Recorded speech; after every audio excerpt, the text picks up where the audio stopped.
തകരാറിലുള്ള Honda bike മാറ്റിത്തരണമെന്നാവശ്യപ്പെട്ടുള്ള 12 വർഷത്തെ നിയമ പോരാട്ടത്തിനൊടുവിൽ ഉപഭോക്താവിന് കോടതിയിൽ നിന്നും അനുകൂല വിധി. ചന്തക്കുന്ന് സ്വദേശി പറവെട്ടി അബ്ദുൽ ഹക്കീമിന് അനുകൂലമായാണ് മലപ്പുറം ഉപഭോക്തൃ കോടതി വിധി പ്രസ്താവിച്ചത്. നഷ്ടപരിഹാരം ഉൾപ്പെടെ 1,43,714 രൂപ നൽകുവാനാണ് കോടതി വിധിച്ചത്. ഞാന് 2013 വണ്ടി എടുത്തു. സാധാരണ ഒരു പുതിയ വണ്ടിയാക്കാൻ വരും. ഞാൻ ഗൾഫിലായിരുന്നു, അതിന്റെ മുമ്പ് ഗൾഫിൽ തിരിച്ചു വന്നപ്പോ ഞാനൊരു വണ്ടി നാട്ടിൽ ഉപയോഗിക്കാൻ വേണ്ടിട്ട് ഒരു വണ്ടി എടുത്തതാണ്.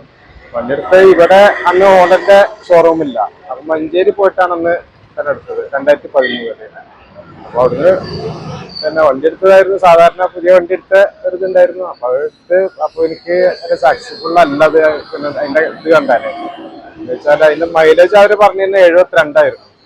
ആ 72 പോയിട്ട് 50 കൂടി എനിക്ക് തേച്ച് കിട്ടിയിട്ടുണ്ടായില്ല ഇതുവരെയായിട്ട്, ഞാൻ കൊടുക്കുന്നത് ഇതുവരെയായിട്ട്. അപ്പൊ അങ്ങനെ ഇവിടെ അല്ലാത്തതുകൊണ്ട് പിന്നെ എനിക്ക് അങ്ങനെ ചെയ്യേണ്ടി വരും. പിന്നെ അതിന്റെ ചെയിൻ സ്പോക്കറ്റ് ഭയങ്കര അടിയായിരുന്നു. അത് ഇങ്ങനെ അടിച്ചുകൊണ്ടിരിക്കും. ഇവിടെ സർവീസ് ഒരു പിന്നെ first service, second service, third service company തന്നെ ഫ്രീ ആയിട്ട് തരുന്നുണ്ട്. അപ്പൊ അതിലൊക്കെ പോയിട്ട് തിരിച്ചു വന്നാൽ ഇവിടെ എത്തിക്കഴിഞ്ഞാൽ പിന്നെയും അതിന്റെ സൗണ്ട് മാറിക്കൊണ്ടിരിക്കുക. ഞാൻ 2013 തന്നെ കൊടുത്തു. 2013 ഫസ്റ്റ് ആയിട്ട് പിന്നെ വണ്ടി എടുത്തു. പിന്നെ ഇതില് സർവീസ് ഒക്കെ കഴിഞ്ഞിട്ടും പിന്നെ അവർ തരുന്നില്ല. പിന്നെ ഹെഡിൽ പോകാൻ പറഞ്ഞു. അവിടെ അങ്ങാടിപ്പുറത്തായിരുന്നു. അവിടെ പോയിട്ട് അവിടെയും സർവീസ് ചെയ്ത് നോക്കി. അവിടുന്ന് ഇവിടെ തിരിച്ചെത്തുമ്പോഴേക്ക് ആ വണ്ടി അതേപോലെ തന്നെ ആകുക, സൗണ്ട് അങ്ങനെ ആയി കഴിഞ്ഞപ്പോ പിന്നെ ഞാൻ അവരോട് തന്നെ പറഞ്ഞു, ഇങ്ങനെ എനിക്ക് മാറ്റിത്തരിക, അല്ലെങ്കിൽ പിന്നെ അത് പിന്നെ ശരിയാക്കാൻ പറ്റും, പിന്നെ കൊണ്ടുനടക്കാൻ പറ്റില്ലല്ലോ, പുതിയ വണ്ടിയാണുള്ളത്. അപ്പൊ അത് പിന്നെ കാണണമെന്നൊക്കെ പറഞ്ഞിരുന്നു. അവരൊരു പിന്നെ ശരിയാക്കി തന്നില്ല. അപ്പൊ പിന്നെ ഞാൻ മാറി സ്വീകരിക്കുന്ന അവരോട് പറഞ്ഞില്ലേ. 2013 വർഷത്തിലാണ് 79,400 രൂപ നൽകി ഹക്കീം മഞ്ചേരിയിലെ ഹോണ്ടയുടെ ഷോറൂമിൽ നിന്നും ബൈക്ക് വാങ്ങിയത്. 72 കിലോമീറ്ററാണ് മൈലേജ് ഉറപ്പ് പറഞ്ഞിരുന്നത്.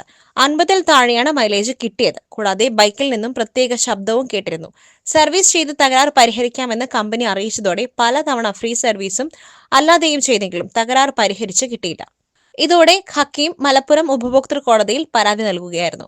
നീണ്ട നിയമ പോരാട്ടത്തിനൊടുവിൽ നഷ്ടപരിഹാരം ഉൾപ്പെടെ 1,00,000-നടുത്ത തുക പരാതിക്കാരന് നൽകുവാൻ ഉപഭോക്തൃ കോടതി വിധിച്ചു. എന്നാൽ കമ്പനി അപ്പീൽ നൽകി. ഒടുവിൽ കീഴ്ക്കോടതി വിധി ശരിവെച്ച് മേൽക്കോടതി പരാതിക്കാരന് അനുകൂലമായി വിധി പ്രസ്താവിക്കുകയായിരുന്നു. ഹക്കീം തുക കൈപ്പറ്റി ബൈക്ക് തിരികെ നൽകി. Gold, pure gold. Group Nilambur.